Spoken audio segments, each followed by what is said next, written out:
Hello and welcome to another episode of Mr. Naughton's Health Guided Lectures. Today we are starting our Unit 3 on nutrition, and we will begin with the lesson on nutrients, everything we are putting into our bodies and how they are reacting inside our bodies and what they are giving us.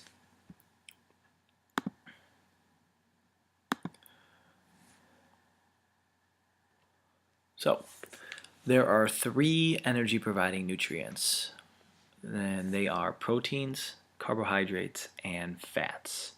All of these provide calories, and as we know or as we are going to learn about, all calories help us sustain energy and provide energy for us to be able to take care of our day-to-day needs.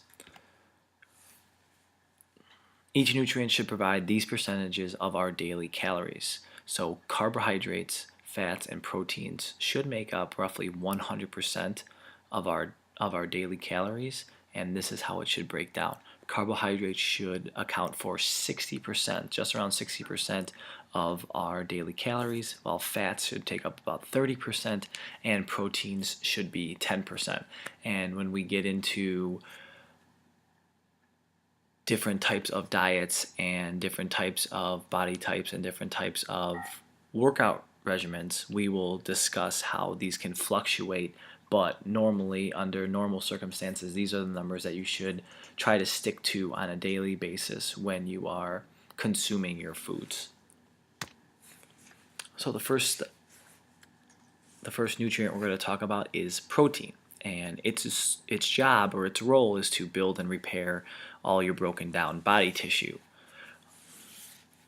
This should be about 10% of your calories, and there are about 4 calories per gram of protein.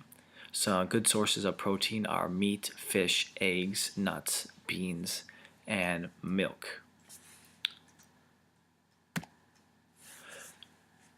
Carbohydrates, which should be 60% of your calories, so this should take up the majority of your diet, its role is to provide quick, short-term energy. Again, just like protein, it provides about 4 calories per gram consumed.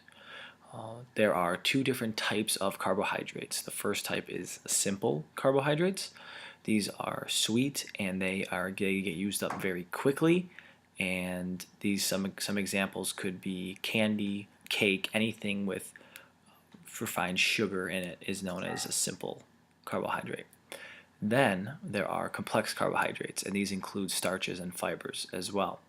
And starches are quick bursts of energy, but they're longer lasting energy. And they can also be known as the time release food, which means they will provide you with energy, but not necessarily right away, to where it can release later on when you need the energy to use those starches up. Some sources of starch are whole grains, breads, pastas, and cereals. Fiber fills you up. It doesn't provide any caloric intake value, but it is part of the carbohydrates, and it will also help prevent colon cancer. And a great source and one of the best sources of fibers are from your fruits and vegetables. So that's why it's very important to be getting a healthy diet and a healthy dose of fruits and vegetables every single day. Fat is going to provide long-term stored energy, about 9 calories per gram. So as you can see, it's over double the amount of calories that you would be consuming if you were consuming proteins or carbohydrates. This should be about 30% of your calories. 20% should come from unsaturated fats, and 10% should come from saturated fats. And when we get into our labeling and a little bit more in our food fats and blood fats lessons, this will make a little bit more sense to you. But just for right now, know that fats should be about 30% of your calories. Sources of fat are meat, butter, margarine, and cheeses.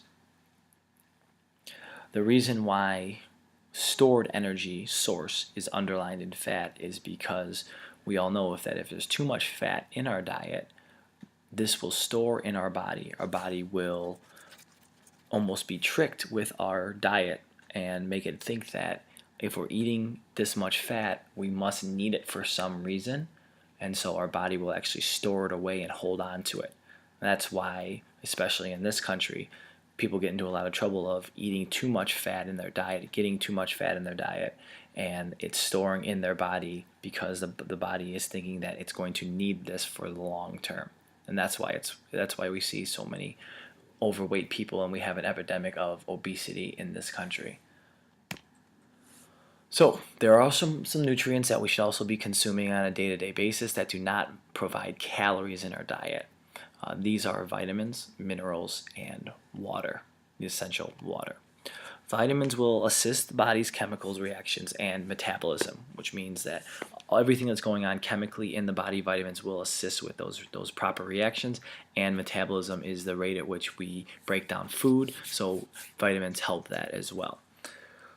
Most of the vitamins must be eaten. That means that the majority of the vitamins that are necessary for these roles need to be consumed.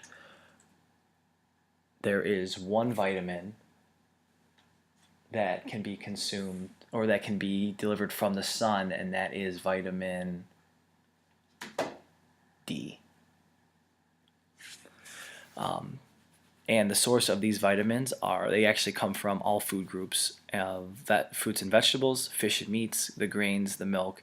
All of these can provide some sort of vitamins, and also vitamins, more popular vitamin supplements as well if we're not getting enough vitamins in our actual diet.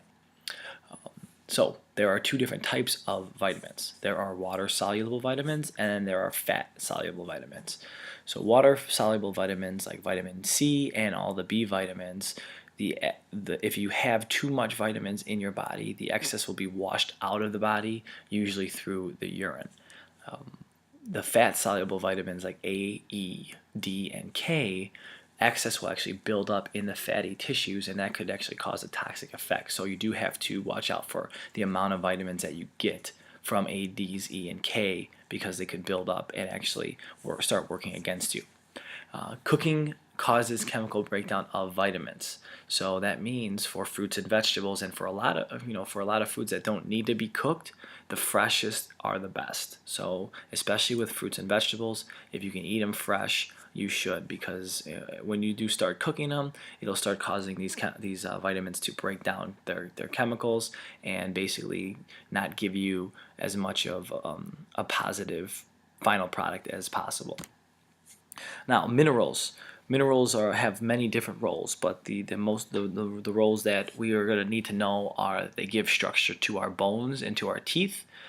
They help transmit electrical impulses through the nerves to the muscles, so they actually assist in sending messages to our muscles, and they actually help make hormones and enzymes, which is a necessity in our bodies on a daily basis. So some minerals sources, a variety of different foods. The examples we give you are iron. Iron can come from beans, pork, and beef. Iron helps the blood, and it's important especially in preventing anemia, and we'll talk about anemia in a few lessons, and talking about diets and how people can be anemic and how it's very, very unhealthy to be anemic. Calcium comes from milk products. This is important in preventing osteoporosis, especially in older women. Osteoporosis is the breakdown of bones to where they start deteriorating and they are easily broken or break down. And obviously, calcium is important for building strong bones and teeth. Potassium, found in bananas, it's important for those nerves and those muscles. We're talking about sending the messages from the nerves to the muscles. And then sodium is also a very important mineral, but having too much can cause hypertension and cause high blood pressure. So we have to be careful about the amount of sodium that we put into our diets. Now, water, the final part of this lesson, helps carry the food that we eat to the body's cells. It also dissolves the waste and helps carry them out of the body in the urine. Water is roughly made up, about like 2/3 of our body is made up of water. We know that water is important. It's very, very essential to get as much water as possible when you're eating, and even before or after and during meals. So it can help carry that food to the body's cells, and it can also help eliminate the waste that the body does not need. That is all that we have for you today.